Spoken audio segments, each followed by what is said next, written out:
आज राज्य कैबिनेट उच्च शिक्षा क्षेत्र में संरक्षण व्यवस्था लागू करी विशेष करिकी एक बड़ ऐतिहासिक निष्पत्ति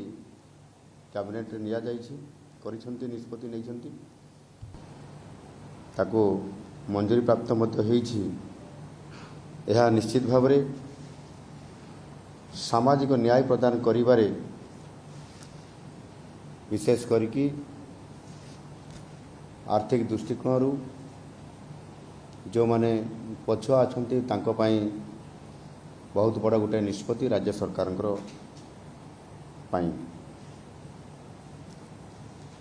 विशेष करिकी यही निष्पत्ति अनुजाई सामाजिक और अर्थनैतिक भावे पछुआ वर्गर जो एससीबीसी छात्र छात्री मानकर पई नाम लेखारे स्टडी करिया पई नाम लेखारे 11.25% आसन संरक्षण आज कैबिनेट निष्पत्ति निया गला परे ताहा लागू करा जिवो। आउ यही नीति चलित शिक्षा वर्ष 2025-26 रु राज्यर सरकारी विश्वविद्यालय सरकारी और अनुदान प्राप्त उच्च शिक्षानुष्ठान मानकरे यह प्रचलन करा जिवो एवं यही संरक्षण व्यवस्था उच्च शिक्षा विभाग अधीन रे थिबा स्नातक स्नातकोत्तर शिक्षक शिक्षा टीचर्स ट्रेनिंग और आईन पाठ्यक्रम अनुष्ठान गुड़िक लागू होबो। यह सहित विद्यालय और गणशिक्षा विभागर उच्च माध्यमिक +2 जोटा एवं शिक्षक शिक्षा और वृत्तिमूलक पाठ्यक्रम थिबा अनुष्ठान गुड़िक यह लागू करा जिवो। यह व्यतीत ओडिया भाषा साहित्य और संस्कृति विभाग अधीन रे प्रदर्शन कला रे स्नातक पाठ्यक्रम एवं क्रीड़ा और युव सेवा विभाग बैचलर ऑफ फिजिकल एजुकेशन और मास्टर ऑफ फिजिकल एजुकेशन पाठ्यक्रम रे मध्य यहाको लागू करा जिवो। यह सहित अनुष्ठान मानक अनुसूचित जनजाति वर्गर छात्र छात्री मानक लागि 22.5%,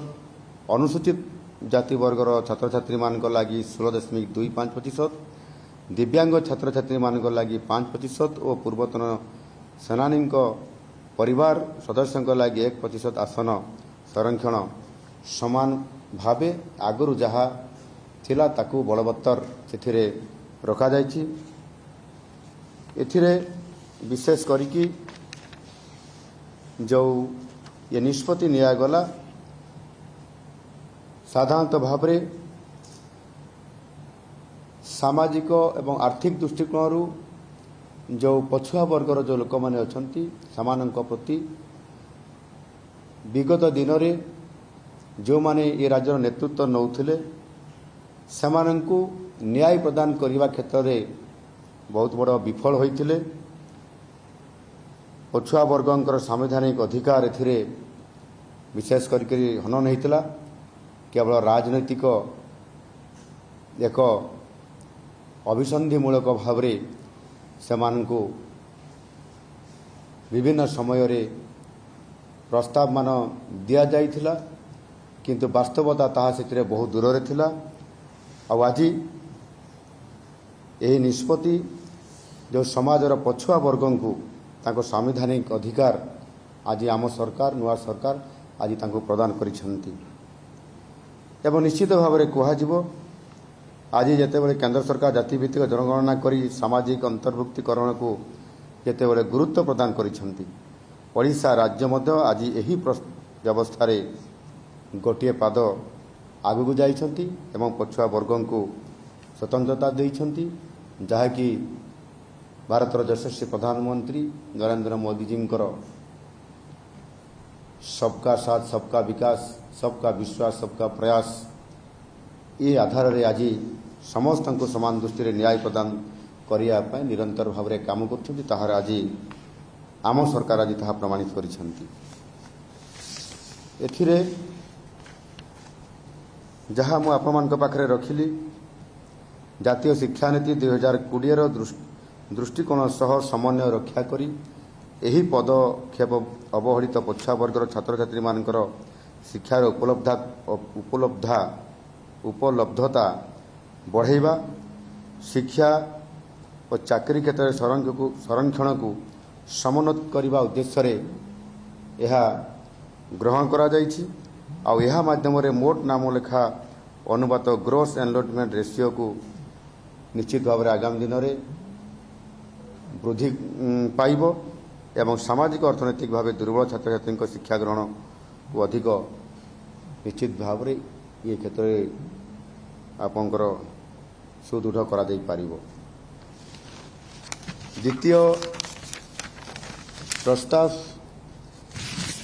आज कैबिनेट रे विशेष करिकी दक्षता और विकास वैषयिक विभाग ओडिशा आईटीआई प्रशिक्षक सेवा नियुक्ति पद्धति एवं सेवा शर्तावली नियम 2024 संख्या पर Odisha government ITI trainers service OGITS नियमावली संशोधन 2024 प्रणयन को आज राज्य कैबिनेट अनुमोदन करिसेंती। एहा द्वारा असिस्टेंट ट्रेनिंग ऑफिसर मानक पदोन्नति सुजोग प्रदान अध्यक्ष उपाध्यक्ष स्तर में OPSC द्वारा प्रत्यक्ष नियुक्ति देवा एवं सेमानंकु स्तर 12 रु स्तर 13 को पदोन्नति पाई जेकोसी इंजीनियरिंग विभाग में डिग्री हासिल को सर्वनिम्न योग्यता भाव में ताहा स्थिर करा जाइछि। तृतीय प्रस्तावटी महिला और शिशु विकास विभाग ममता और प्रधानमंत्री मातृवंदना योजना ये दुईटी योजना को मिलित भाव कार्यकारी करने राज्य कैबिनेट ममता PMMVY योजना अधीन सहायता वृद्धि करने प्रस्ताव को आज कैबिनेट रे अनुमोदन करिसेंती। एही योजनार मुख्य उद्देश्य होउछि गर्भवती और प्रसूति माँ मान सहित सेमानकर शिशु मानकर स्वास्थ्य और पुष्टिकर खाद्य सुधार आनिबा पुष्टि सुधार आनिबा एवं मातृ और शिशु मृत्यु हार को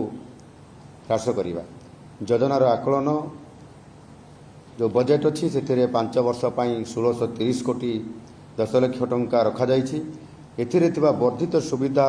एवं प्रोत्साहन राशि 1 अप्रैल 2025 रु यह लागू करा जिवो। चतुर्थ प्रस्ताव राजस्व एवं विपर्यय परिचालना विभाग केन्दुझर जिलार केन्दुझर तहसिल अंतर्गत मौजा सुलेखमार सातसिंघा गम्हारिया और ब्राह्मणी गाँव में धरणीधर विश्वविद्यालय उत्तर एवं दक्षिण कैंपस प्रतिष्ठा निमंते 40 एकर 197 डिसमिल सरकारी जमी देय मुक्त सहित लीज सूत्र प्रदान करने निमंते राजस्व और विपर्यय परिचालना विभाग द्वारा आगत करा जायथिबा प्रस्ताव को आज कैबिनेट अनुमोदन करिसेंती।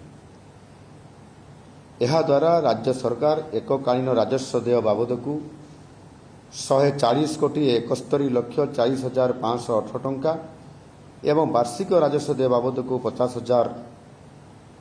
50 लक्ष 26,308 टंका एथिरे छाड़ करिसेंती। एही आर्थिक देय छाड़ होवा द्वारा राज्यर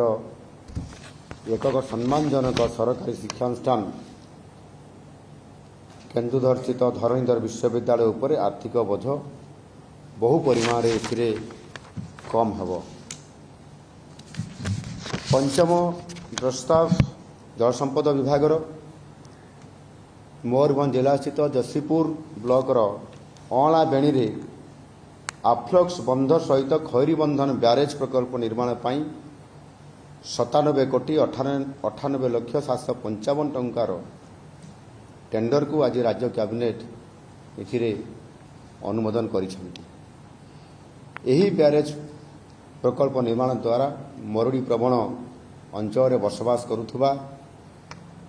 पछुआ वर्गर लोक दुर्बल वर्गर लोक एवं आदिवासी गोष्ठी दीर्घकालीन खरीफ जलसेचन सुविधा सुनिश्चित करा जाई पारिबो। एही प्रकल्प को 30 ମାସ ମଧ୍ୟରେ ସମ୍ପୂର୍ଣ୍ଣ କରିବାର ଲକ୍ଷ୍ୟ ରଖାଯାଇଛି। ଏହି ପ୍ରକଳ୍ପ ମୟୂରଭଞ୍ଜ ଜିଲ୍ଲାର 3ଟି ଗୁରୁତ୍ୱପୂର୍ଣ୍ଣ ବ୍ଲକ ଜଶୀପୁର, ରରୁଆ ଏବଂ ସୁକ୍ରୋଳି ବ୍ଲକର 47ଟି ଗ୍ରାମର 6,950 ହେକ୍ଟର ଚାଷ ଜମିକୁ ଭୂତଳ ପାଇପଲାଇନ୍ ଜଳବଣ୍ଟନ ବ୍ୟବସ୍ଥା ମାଧ୍ୟମରେ ଖରିଫ ଜଳସେଚନ ସୁବିଧା ଯୋଗାଇ ଦିଆଯିବ। ଏତଦ୍ ବ୍ୟତୀତ ଏହି ପ୍ରକଳ୍ପ 35,000ରୁ ଅଧିକ ଜନସଂଖ୍ୟାକୁ ପାନୀୟ ଜଳ ସୁବିଧା ଯୋଗାଇବା ସହିତ ଘରୋଇ ପଶୁପାଳନ ତଥା ମତ୍ସ୍ୟ ଚାଷର ଚାହିଦାକୁ ମଧ୍ୟ ଇଏ ନିଶ୍ଚିତ ଭାବରେ ସେ ଅଞ୍ଚଳରେ ପୂରଣ କରିପାରିବ। ଷଷ୍ଠ ପ୍ରସ୍ତାବ, ସାଧାରଣ ପ୍ରଶାସନ ଓ ସାଧାରଣ ଅଭିଯୋଗ ବିଭାଗର ଆଜି ଯେଉଁ ପ୍ରସ୍ତାବ ଆସିଥିଲା ତାକୁ ରାଜ୍ୟ କ୍ୟାବିନେଟ୍ ତାକୁ ଅନୁମୋଦନ କରିଛନ୍ତି। ବିଭିନ୍ନ ପଦବୀରେ ଥିବା ଶାରୀରିକ ମାପ ଏବଂ ଶାରୀରିକ ଦକ୍ଷତା ପରୀକ୍ଷା ପାଇଁ ସମନ୍ୱିତ ନିଯୁକ୍ତି ପରୀକ୍ଷାର ନିୟମାବଳୀ 2022ର ସଂଶୋଧନ କରାଯାଇଛି। ଏହି ସଂଶୋଧନ ଅନୁଯାୟୀ ଟ୍ରାଫିକ୍ ସବ୍ ଇନ୍ସପେକ୍ଟର ପଦବୀ ଏବଂ ଏକ୍ସାଇଜ୍ ସବ୍ ଇନ୍ସପେକ୍ଟର ପଦବୀଗୁଡ଼ିକ ସମନ୍ୱିତ ନିଯୁକ୍ତି ପରୀକ୍ଷାର ନିୟମାବଳୀ 2022ର ସିଡ୍ୟୁଲ୍ 1ରେ ଏଥିରେ ଅନ୍ତର୍ଭୁକ୍ତ କରାଯାଇଛି ଏବଂ ଏଥିରେ ଅଗ୍ନିଶମ ସେବା ହୋମଗାର୍ଡ ଏବଂ ସିଭିଲ୍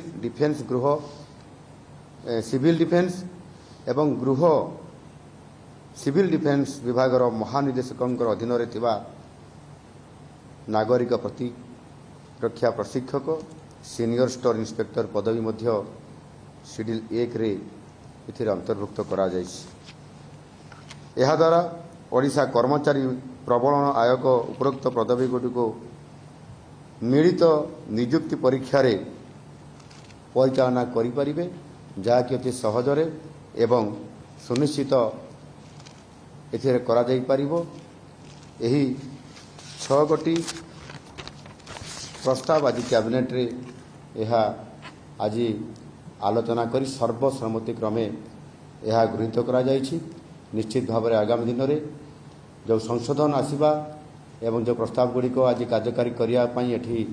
ଆଜି କ୍ୟାବିନେଟ୍ରେ ମୋହର ଲାଗିଛି, ଆଗାମୀ ଦିନରେ ଓଡ଼ିଶାରେ ବିକାଶ କ୍ଷେତ୍ରରେ ସେବା କ୍ଷେତ୍ରରେ ଏକ ଗୁରୁତ୍ୱପୂର୍ଣ୍ଣ ଆଗାମୀ ଦିନରେ ସମ୍ପୃକ୍ତ ଅଞ୍ଚଳମାନଙ୍କରେ ଏବଂ ଶିକ୍ଷା କ୍ଷେତ୍ରରେ ଯେଉଁମାନେ ପଛୁଆ ବର୍ଗର ଯେଉଁମାନେ ଅଧ୍ୟୟନ କରିବା ପାଇଁ ଯାହାକି ଗତ ସରକାର ଲାଗୁ କରିନଥିଲେ, ଦୀର୍ଘ ଦିନ ପରେ ଆଜି ଆମ ସରକାର ଆସିଲା ପରେ ଗୋଟିଏ ବର୍ଷ ଭିତରେ 11 ମାସ ଭିତରେ ଆମେ ଏହାକୁ ଆଜି କାର୍ଯ୍ୟକାରୀ କରି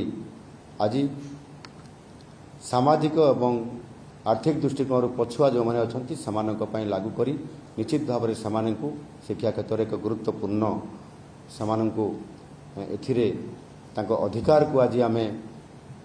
ଦେଇଛୁ। ତାହା ନିଶ୍ଚିତ ଭାବରେ ଆଗାମୀ ଦିନରେ ସେହି ବର୍ଗର ପିଲାମାନେ ବିଶେଷ ଉପକୃତ ହୋଇପାରିବେ। ଧନ୍ୟବାଦ।